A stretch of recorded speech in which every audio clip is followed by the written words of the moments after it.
Welcome into College Football Every Game on the Board podcast. Drew Martin, mid-major Matt Josephs breaking it down here. We got the top of the card Thursday. That is Thanksgiving night, Navy and Memphis. We are hitting the Friday games and the top of the Saturday card. If you're watching on YouTube and Twitter, we did go out of order. You know, it is a short week, guys. And but if you're listening on the podcast, we are on the right order here. Is Matt, welcome on in, bud. Happy Thanksgiving to you. Ready to break down the games. Yeah, to me, this is the easiest week to handicap in terms of there's a lot of games that we're just going to throw out. I mean, we'll give you some information, but like you're looking for bowl motivation, head coach motivation, Heisman motivation, playoff motivation. So you're going to notice a thread to some of the selections and the stuff that we talk about in this group. Yeah, motivation is key. So let's start it off here. A game that a lot of people are going to be watching. You know, Thanksgiving night, nationally televised on ESPN. It is Navy and Memphis, 7:30 Eastern, 4:30 Pacific. Top of the card here, 57 and a hook being the total. Memphis minus 4.5 it is minus 4.5. It's come down here throughout the week. It was 6, now 4.5. A lot of midshipman money here, and they got a good quarterback. People are talking about, hey, maybe you should get an invite to the Heisman Trophy, talking about the Navy side here. I like the midshipman catching points. What's your thought in Memphis, Tennessee, Thanksgiving night? Yeah, obviously, with the way Memphis has played the last couple games, they're out of the AAC title contention. Navy can win and get some help, which basically means that North Texas or Tulane loses. And Navy gets in. So there's the motivation is on the Navy side. The problem is Navy's defense is hard to back because Navy's defense is just bad this year. And if Memphis is focused and ready for this game, they should be able to exploit them in the back end. Now, the interesting thing here is when we always talk about Navy games, we always talk about the running game. But I really like Horvath over 121.5 passing yards. We've seen in certain matchups where Navy has taken advantage of secondaries. We saw that Air Force game way back when he threw for over 300 yards, I think. And if you look at last year's game, he had almost 200 yards passing in that game. So I would look at a Horvath over passing yards prop here. I think it's 121.5. That's what it was last night when I was putting my notes together. But I think a lot of people will look at his running. His passing is where I would go in this game. So that's where I'm kind of looking at here. With regards to side, I agree. I lean to Navy a little bit. We're in that dead number situation at 4.5, although, you know, like a 17-13 game goes your way. I lean to Navy here, but I'm more like Horvath over 121.5 passing yards. Like the breakdown, good start here as we flip the script to Friday, November 28th. Black Friday, we got games going on. So if you're out shopping, we'll get some action for you. But hey, I know a lot of our listeners probably in front of the TV. I know I will be.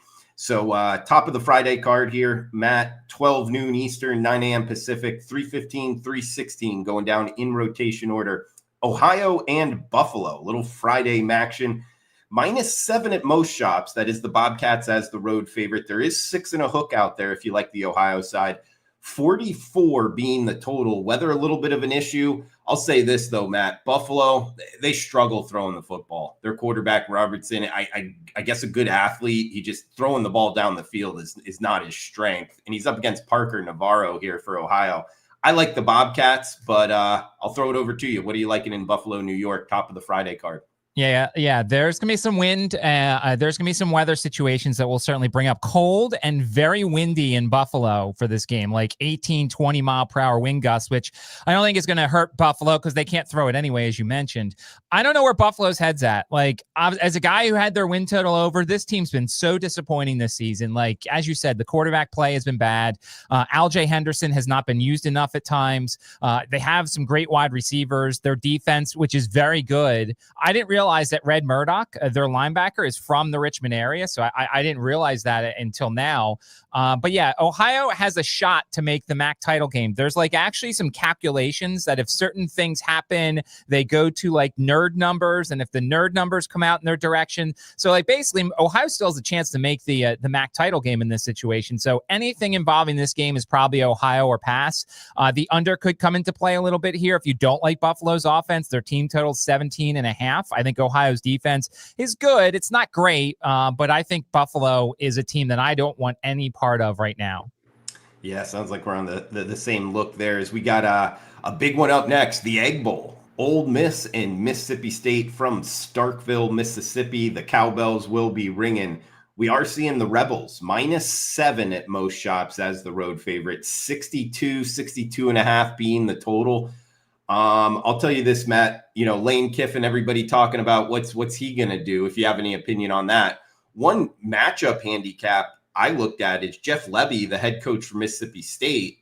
He was the offensive coordinator under Lane Kiffin, so there's a lot of familiarity there. Mississippi State's hit the over a bunch in a row. I actually like the over, 62 if you can find it. What are your thoughts here in the Egg Bowl? So there's a couple factors here. Ole Miss needs a win in the SEC championship or in this game, and then they need Texas and Auburn to pull upsets off to make the SEC championship game. They also, in the playoff rankings, Oregon jumped over them in the playoff rankings, which I think is important because now we're getting close to that range of, will Ole Miss get a home game in the college football playoff? Also, this whole Lane Kiffin thing, like on Saturday, we're going to get a decision from Lane Kiffin, which, by the way, you don't announce that you're having a press conference Saturday if he's staying. Like, unless you're doing the whole pomp and circumstance thing, like he's going somewhere. So what are the kids saying right now? Like, where's Ole Miss's players at? If this is like McNeese State with Will Wade, when Will Wade told his kids what was going on and they still played really well, and I think if I remember correctly, they won a game in the NCAA tournament.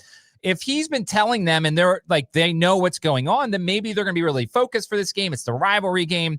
But like, if the kids are as uncertain as we are as to what Lane Kiffin's doing, they could be, a little distracted for this game. So I could see a lot of points in this game. I could see Mississippi State making it interesting. This is one I just don't want to guess. Like, I don't want to guess where Ole Miss's kids are at right now in terms of this whole thing. Like, what's Lane Kiffin thinking? Like, is he putting in the proper amount of prep for this game, or is he interviewing at Florida, or is he interviewing at LSU, or is he doing a PowerPoint presentation trying to decide which one he wants to do? Like, there's a lot of question marks in this game. To me, it would be Mississippi State or the over or pass.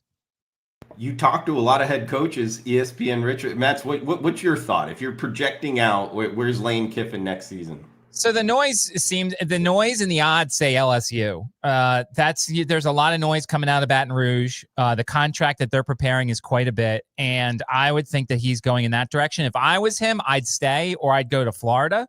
But like, he can choose wherever. Like, I think it would be funny if he had 3 hats in front of him and he just said, "Oh, well, this is where I'm going," and like did the whole high school recruit thing. I think this is all kind of ridiculous, though, because the committee's already said if he leaves, they may move Ole Miss to a road game from a home game because he's not going to be there. So, like, that's terrible for the kids. And I know Lane Kiffin doesn't really care about his kids because he just cares about himself. But, like, this whole thing just feels dirty and awful to me. Does have a little stink on it, as we got Iowa and Nebraska up next. Also 12 noon Eastern kick, so 11 local time. We're seeing the Hawkeyes -6 at most shops as the road favorite, 38 being the total in Lincoln, Nebraska, Matt. So in this game, I think it's interesting because there was the news I just saw today that Dylan Raiola may not be back at Nebraska next year.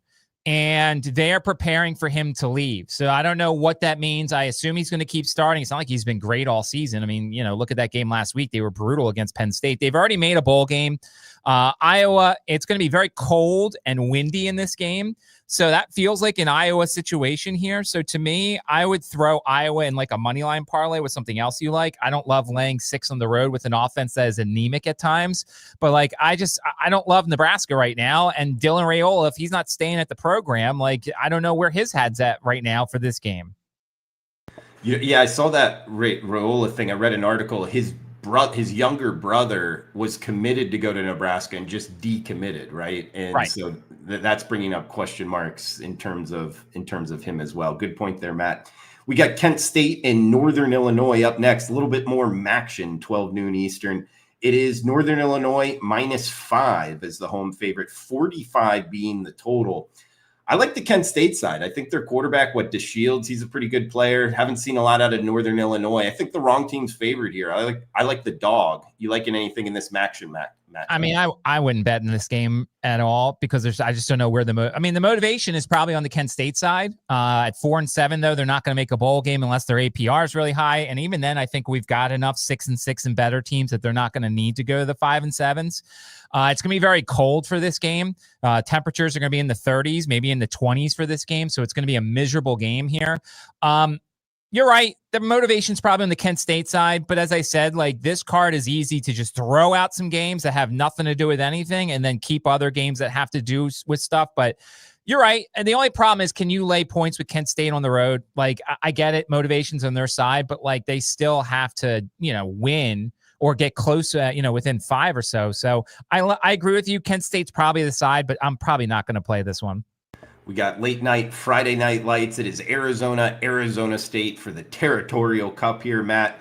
Tight point spread. Arizona, the Wildcats, -1.5 as the road favorite. 48.5 being the total. Arizona State from Tempe, Arizona, Matt. So this is an interesting game because Arizona State has a couple of ways that they can get into the conference championship game with a win. And we've had Arizona State in our group a lot. I like Jeff Sims, and Jeff Sims has been playing really well for Arizona State. So it's interesting because I would make them the favorite in this game, I think, being at home. They have more to play for. Technically, they're both 8-3, and it's a rivalry game, so they both have a lot to play for here. So I kind of lean to Arizona State here. I'm surprised we're getting points in this situation, but I just feel like this is a strong team, and I feel like we're constantly still underrating Jeff Sims. I believe Jordan Tyson's healthy, so you've got one of the best wide receivers in the country to throw to here. So I lean to Arizona State as the home dog in this situation. Matt, did I skip Utah, Kansas? You did, but that's all right. We roll. Hey, we're rolling with it. Matt's good enough to cover me here. So sorry about that, guys, missing one. But hey, 323-324, 12 noon Eastern, Utah and Kansas. The Utes, -11.5 as the road favorite, 60 being the total. So Utah laying doubles on the road here, Matt. This is a Utah offense that's smoking hot. I mean, they've scored over 45, like 5 or 6 straight games. The backup quarterback that they've used, he's been awesome. And they've used him and Dampier, and they've been tremendous. And Utah is a small shot. If they win this game and Texas Tech loses and BYU and Arizona State both win, Utah makes the conference championship game. It's going to be cold and windy here, which I think Utah is used to a lot more. Kansas will have the bowl motivation. I think they want to play in a bowl game. I think this is a team that's going to give it their best shot. Utah did drop a spot in the playoff rankings, so that's really important here. So I think they want to put on a show. So I like Utah over 34.5 points here. I just think this offense is way too hot to fade right now. So if you're going to give me essentially a nice, neat 5 touchdowns, I think Utah can score that against a Kansas defense that's just brutal. Matt, we'll go to Air Force. Colorado State up next. Air Force -2-point road favorites. 45.5 being the total. This is the Ram Falcon Trophy on the line. Not a whole lot of room separating these two schools. Air Force, Colorado State, Matt. Yeah, this is for this game. It's interesting because Air Force, when they lost their quarterback, like their offense just kind of disappeared a little bit. I get that it's an offense that you're only going to recruit guys who basically can play in that offense, but you notice a difference last week without him. They're 3-8, so there's no bowl game here. Now the thing is, when you look at Air Force, they deal with so much stuff that it's just like, I'll never question motivation when it comes to Air Force, but like, where's the motivation for Colorado State when there's not a bowl coming and you're getting ready for a triple option offense in that last week? Like, this is a Colorado State team that's closer to vacationing than wanting to go through the hard prep for a triple option offense. So I'd lean probably to Air Force here, but this is also one of those games with no bowls, no motivation, no trophy, no nothing, it seems like. So I'll lean to Air Force here, but won't make my card. We got clean, old-fashioned hate up next. That is the rivalry name for Georgia Tech here, Matt. We get the Bulldogs -2 touchdown road favorites, -14 pretty much across the board, 59.5 being the total. I am seeing Mercedes-Benz Stadium as the location. Not sure on that, but Georgia Tech here, Matt. Yeah, it's technically a neutral site game. It's in Atlanta, so but it's like two miles from campus for Georgia Tech. So, like, I get everybody's going to sell Georgia Tech right now after last week, and I get everybody's going to sell Georgia Tech for the way their season's kind of gone, but there's something about this game that they get up for this game. There's something that now they can't make the ACC championship, and they'll get a bowl game, obviously, but, like, now their whole focus is on Georgia. Part of me wants to buy into Georgia Tech. This feels kind of like last year when they went to 8 overtimes and Georgia won by 2. So I feel like we're getting a decent value here on Georgia Tech in this situation. Georgia's already in the conference championship game. So there's motivation for the college football playoff, but and the rivalry itself, But, are we going to get a lackluster effort from Georgia because they want to win, but they want to, save some stuff for next week in the SEC championship game? The other thing I think is interesting here, I want to look at some props involving Frazier and Bowens, their two running backs. If Georgia wants to, they can run the whole game on them. Like, Georgia Tech's run defense is brutal. So I would look for, even if I want to parlay, like a Frazier touchdown and a Bowens touchdown, or like some sort of thing involving the rushing yards, I expect Georgia to run the ball a lot at Georgia Tech, who can't stop the run at all this season. Matt, we'll move down the list. Mountain West matchup, 3:30 Eastern. It is San Diego State, New Mexico. Tight point spread. The Aztecs -1 and a hook as the road favorite. 41.5 being the total in Albuquerque, New Mexico, Matt. So both of these teams still have a chance at the Mountain West Championship. San Diego State qualifies with a win or with losses by Boise State and UNLV. So San Diego State is trying to get in here. And look, I guess there's a small outside shot they could get the G5 bid. I don't think really they can, but maybe if there's a lot of chaos ahead of them, maybe. New Mexico is one of the stories of the year. I mean, Jason Eck, we thought they were going to be a brutal team, and they are not. They're 8-3. They can get in the conference championship game with a win in this game and a Boise State loss. To me, the one bet you make in San Diego State games is the team total under for the opposition. New Mexico's is 20.5, which means you probably can get a 21.5 at a decent juice. I'm just going to keep playing it. San Diego State's got one of the best defenses in the country. They've really only been exposed by teams that have great passing attacks. That's not what New Mexico does. They're more of a ground-based team. So I think that I'm looking at under 20.5 or under 21.5 if you're willing to pay a little juice to play the under on New Mexico's team total here. You brought up Boise State. Their next game up, Boise State at Utah State, staying in the Mountain West here. And it looks like the Broncos -3-point road favorites. There is a 2 and a hook out there. 55.5 being the total. So another tight point spread. Boise State at Utah State in Logan, Utah, Matt. So Boise State needs to win this game and have New Mexico lose. If they both win, it will go to a computer tiebreaker with two of San Diego State, New Mexico, and Boise State. So Boise State has a lot to play for. I still don't love their backup quarterback. They put up 49 in the win over Colorado State, and it looks like Maddox Madsen's a long shot for this game. Latrell Caples is questionable, where he's kind of going through the protocols and stuff and trying to play. They will have Chris Marshall for this game, that wide receiver. And then Utah State, Bryson Barnes. I love Bryson Barnes. I think Bryson Barnes is a really good quarterback. To me, this feels like potentially a Utah State lean for me. Last year, they lost 62-30 to Boise State in this game. I would lean to Utah State plus the points. I'm just not a believer in Boise's backup quarterback here. And while I don't think Utah State will get a ton of stops, I think Barnes is capable of scoring a lot of points himself. So slight lean to Utah State, not one of my favorite plays. Tough place to play as well in Logan. As we got next one up, the Lone Star State Showdown, Texas A&M and Texas, 7:30 Eastern Friday night. It is -2, -2.5. That's the Aggies is the road favorite. 51 and a hook being the total in Austin, Texas. So this is where, if you like Texas A&M here, I think you almost look into buying Marcel Reed for the Heisman. So here's my thought process here. If they win this game, they're in the SEC championship, or if they lose this game, Alabama and Ole Miss lose, they're still in the SEC championship game. If they win this game, it's going to have to be because of Marcel Reed. He's going to have to play really well to win this game. And if they make the SEC championship, that's a huge enough game that I feel like if he plays really well, if you believe Texas A&M is going to win the SEC, find a better price on Marcel Reed to be the Heisman, because we know how much everybody loves the SEC. Their games are all high profile and everything like that. So if you think Texas A&M is going to win this game and win the SEC championship over Georgia, whoever they play, I think you got to go Marcel Reed to win the Heisman.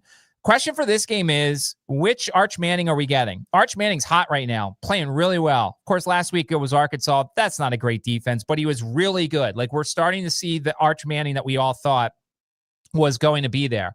The other thing I thought was interesting, Texas A&M, a lot of their guys were talking about last year that Texas was dancing on the A&M's logo last year after winning, and people take, very personally. So I kind of lean to Texas A&M here, and I think that if you like the Aggies here, bet on Marcel Reed to win the Heisman.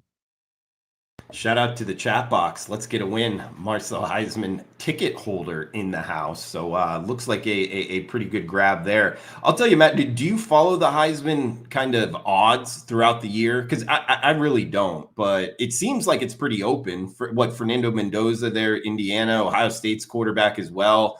But do you have any projections on who actually would win it? Not just particularly in this game. So I've talked about here on the podcast. I have a 60-1 on Mendoza from the preseason. I actually drove home to Pennsylvania in July because we can't bet the Heisman here in Virginia. So when I went home in July, I bet Mendoza to win the Heisman. So I got a 60-1 on Mendoza. I think it comes down to, and we could keep talking about some of the other games.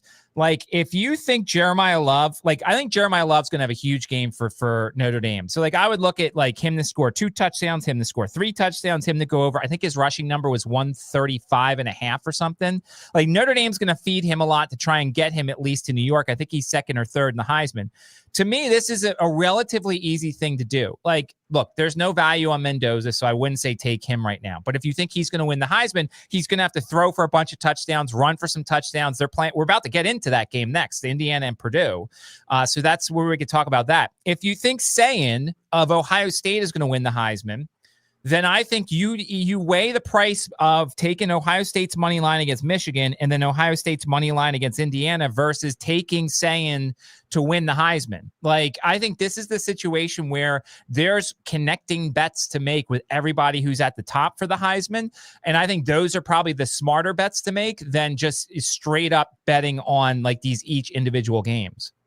Yeah, it's a difficult handicap. You know, I've read some articles just kind of making points towards different players out there. But no, you bring up great points. I mean, if you can get a big plus price, but now might not be the time to bet certain guys. So something to watch.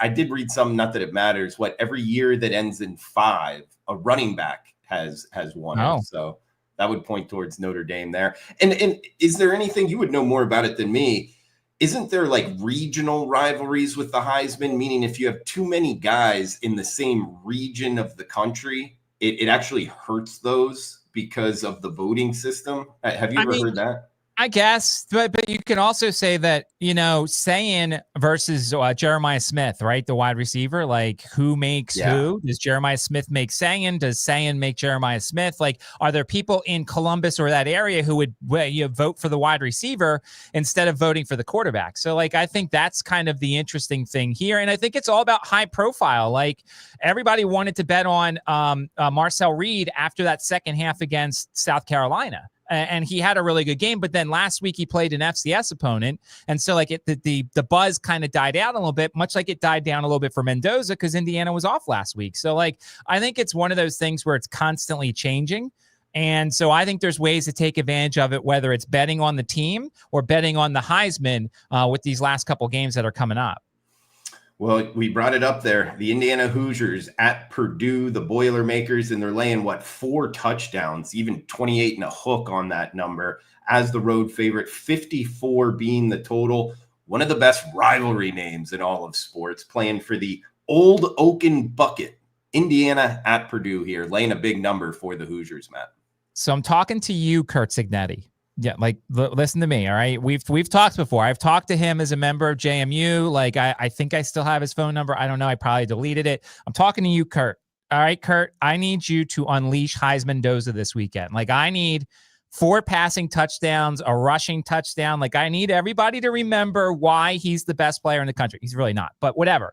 I need you, Kurt, to have a game plan that is surrounding Mendoza, and I need you to score like 60 points in this game to remind everybody that this kid is the best player in the country. I mean, basically, look, to me, I can't bet Purdue. Like, I can't. Like, Kurt Signetti, remember, when he came in, he talked about beating up on all the rivals. Well, this is the rivalry game. This is one of them. And I know that there's going to be the people who are like, well, he's got to save some stuff for Ohio State, and he's got to save some stuff for the conference championship game, which is why you probably would be better off betting first half in this game, almost 3/4 maybe. I know you can't get a team total for 3/4, but like Kurt Signetti's the type of guy who will score a bunch of points early and then maybe pull back a little bit towards the end of the game. But I need him to unleash Heisman Doza this game. Like, he needs to play really well because I'm worried about my ticket, and I can't even hedge because I can't even bet on the Heisman here in the state. I can't bet player props in the state. So, like, I may actually have to drive to the border to put some bets down. But, like, I'm kind of worried. I don't think, I'm the favorite, but I'm kind of worried about him because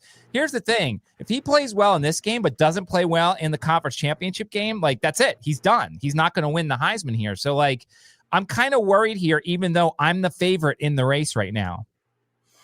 How far is the drive, the border run, if you will? Carolina is like an hour, I think. DC is like 3 hours because 95 traffic is ridiculous. And then I don't know how far West Virginia is from me. And I don't even know if you can bet on it in West Virginia or DC or North Carolina. I'd have to find out. I don't want to drive to the border and not be able to bet on those things. And my parents are no longer in Pennsylvania, so I have no reason to go back home. They're here in Virginia with me. So I'm a little worried, but I think we're going to get a good effort from Heisman Doza on Saturday. I remember Friday.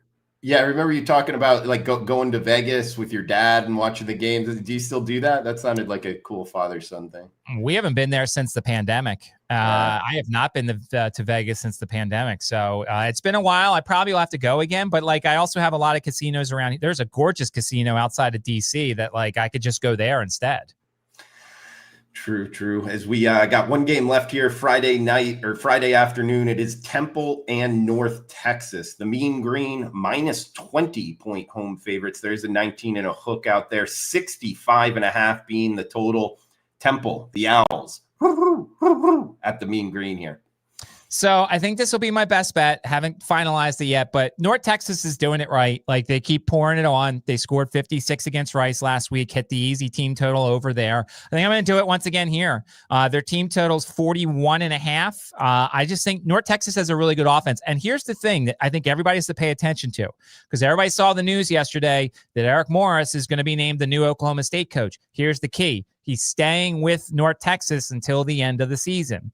Now, that might change if they're not playing in the playoff. If they're playing in a simple bowl game, maybe he leaves then, and we'll worry about that then. But I think there's extra motivation here for the Mean Green to score a ton of points. They've got their coach staying. They have to impress the committee, and I think that they score a lot of points here. So I like over 41.5 for North Texas. Temple's, look, they need one more win for a bowl game. I think they're going to give it their all. I just don't think their defense is enough here, and I think North Texas is the type that's going to pour it on at the end because they know they have to look good for the committee.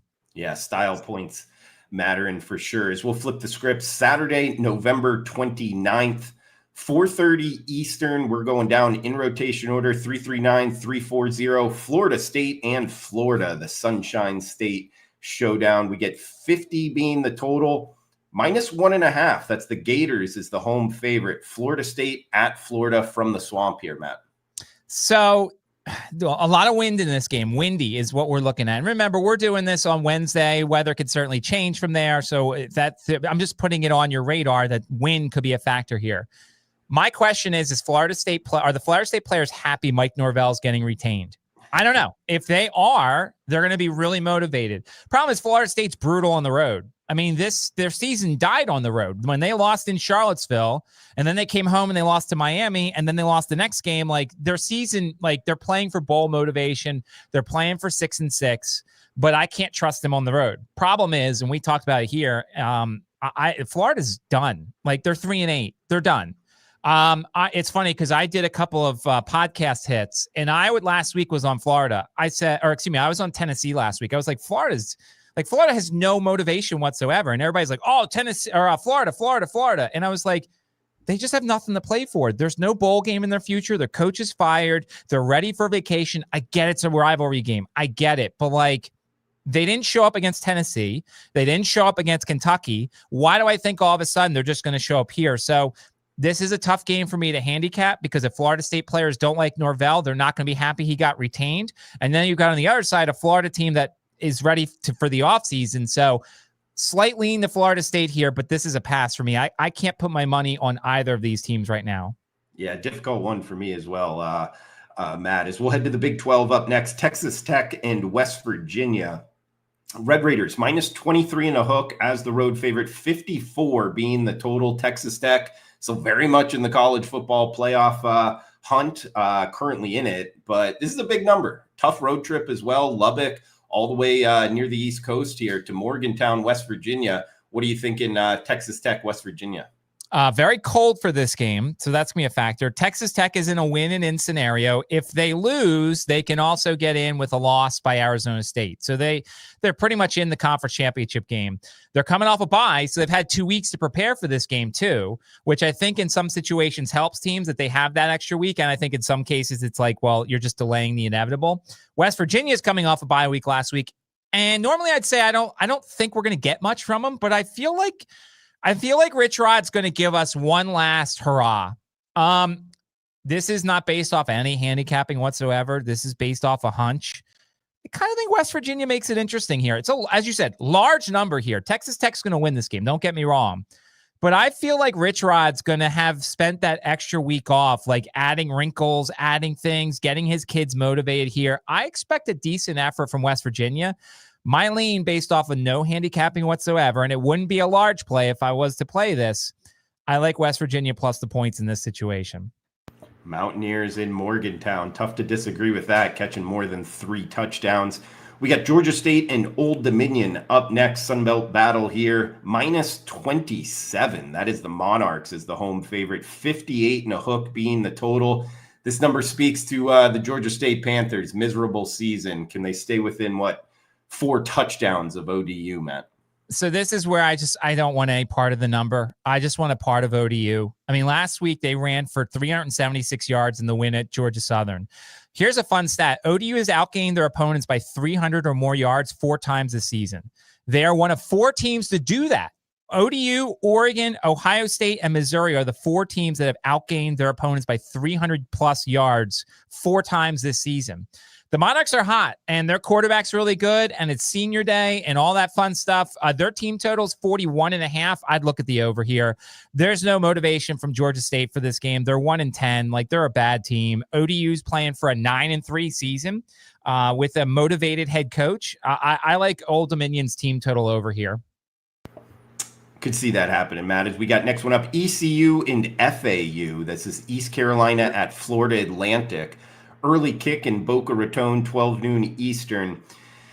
The Pirates minus 6.5 or minus 7 is the road favorite. 65 and a hook being the total. Anytime we're talking the FAU Owls, I look towards the over. Zach Kitley's offense, the number 1 tempo offense. They can score some points. ECU, they've hit overs as well recently, Matt.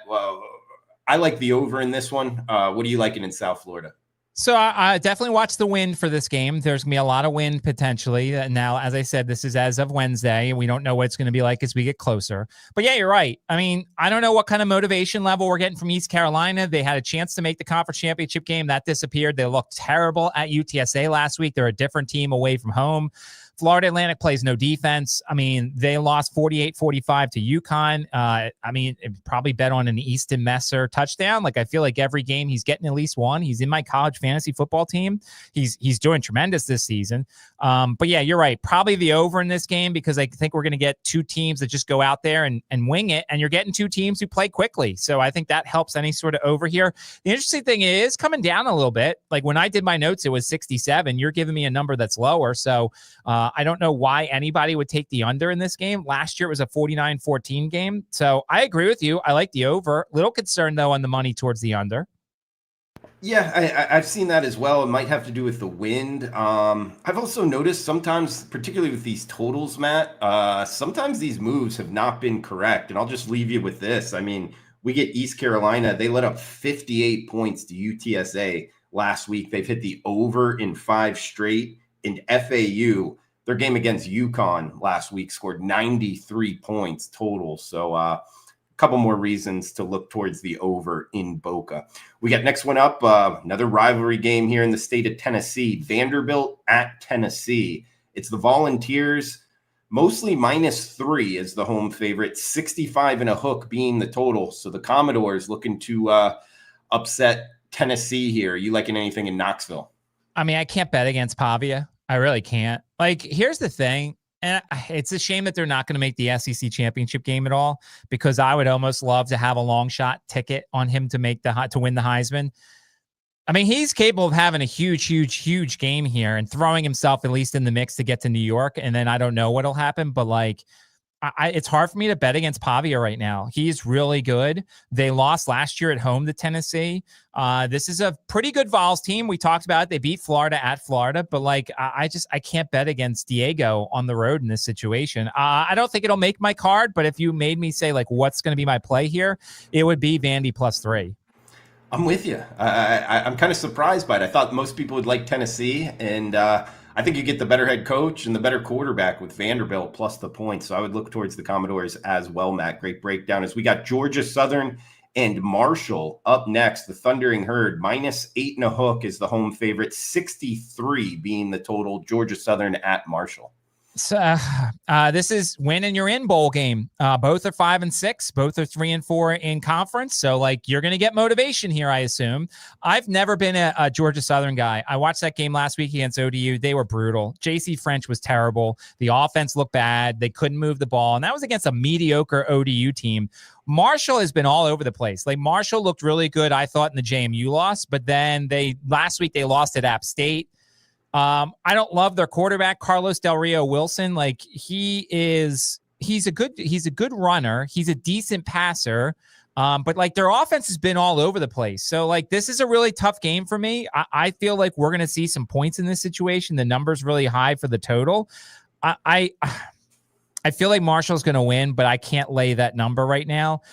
Their offense is so inconsistent this season. So I lean to Marshall in this situation, but you're going to get good motivation from both teams if they both want to play in a bowl game. So usually I would lean to the home team in that situation.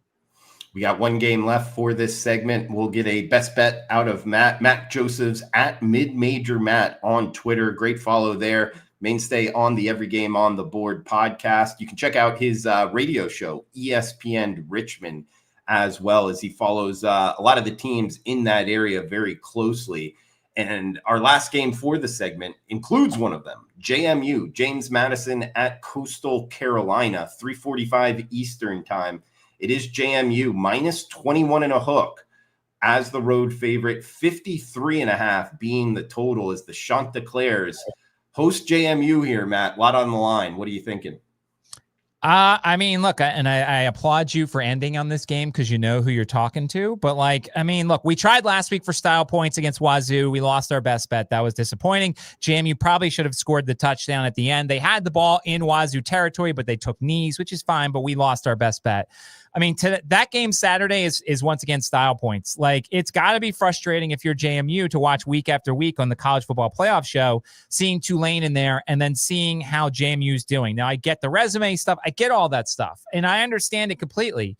But like, this is where, and if you look at the history between these two teams, JMU has destroyed Coastal Carolina the last couple of years. I was at the game last year because it was a Thursday night game. They beat them 39-7. Noah Kim couldn't do anything. That's right. Noah Kim from Eastern Michigan. He was Coastal's quarterback last year. Like, this is a team that JMU knows really well. And without Samari Collier, I don't know how Coastal scores in this game. Tad Hudson is a brutal quarterback. So like, I think JMU wins this game. Their team total's 37.5. I mean, I'd say once again, go back to the well on that and take the over there. JMU has to put up points, has to look good going into the Sun Belt Championship game next Friday. So I like them to go style points here and take their team total over. I just feel like what they couldn't do last week, they're going to be able to do this week against a brutal Coastal Carolina team. Yeah, it's a step down in class, which I think you're kind of talking about. Washington State's a pretty good squad. Coastal Carolina, I don't think the Chanticleers are all that great this season. But Matt, before we get to best bet, man, Thanksgiving weekend, what are your plans? Watching some football, sweating out some bets? Watching all that stuff, football, basketball, NFL, college, all that stuff. This is a great weekend to just kind of sit at home. Like Black Friday, like I don't need to go shopping. I could shop on Amazon or like go sit in my couch and do that sort of thing. I don't need to do that sort of thing. So I'll be shopping from home and watching all sorts of sports, and I'm looking forward to it. I just feel like this is a great weekend for all sports. It's been a good week already. Like I can do my show here and watch college basketball at the same time. So why not?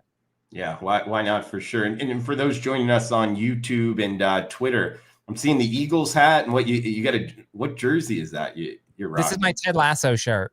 Oh, all right. Yeah, nice. It's a Ted Lasso shirt. This is the only kit you'll ever see me in, unless the Philadelphia Union want to give me one. That's about the only other kit I would wear, right? That's the right word, kit, right? You're asking the wrong guy. I've heard soccer fans refer to the shirts as that, so I think that's what it is. But if I'm wrong, I apologize. Matt, best bet time. What do you got for the listeners? Yeah, we're going to bounce back. I'm going to take over 41.5 points for North Texas. I mean, the Mean Green have done it right. They've gone and scored touchdowns on everybody, and they don't let up at the end, and they know that they are going to have to keep scoring to get themselves in the mix. And their head coach is leaving, but he's already said he's going to stay for the last couple of games. I like Temple. Obviously, I'm a Temple fan. I hope they win this game. That would be great because I want them in a bowl game, but I just don't think their defense matches up. I think North Texas runs away with this game. And look, I think 41.5 is a very good number. It's a nice, neat number. You could also take the over 5.5 touchdowns. That's what some of the books offer. But I'm going back to the well on North Texas's team total here. I think it's a profitable bet. And then I'll give you another one. As I said, way back in the first one, if you want to win some money for Thanksgiving, let's just make sure the weather is perfect by the time we get there. Give me over 121.5 passing yards for Blake Horvath. I just think that quarterback is going to throw a lot more. And remember, with that offense, all he needs is one or two broken plays to get to that number. Yeah, I see 121.5 on BetMGM.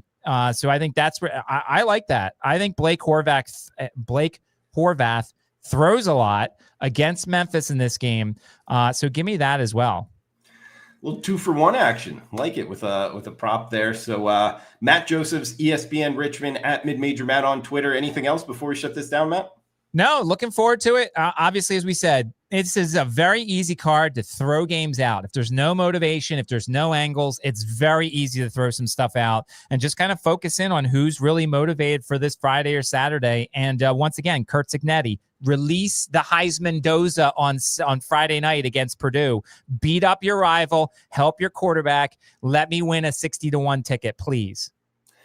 He's Matt Josephs, guys. We'll take a short break and finish off the card here. Every game on the board, rivalry weekend. Thanks for tuning in. Cash those tickets. We'll be right back.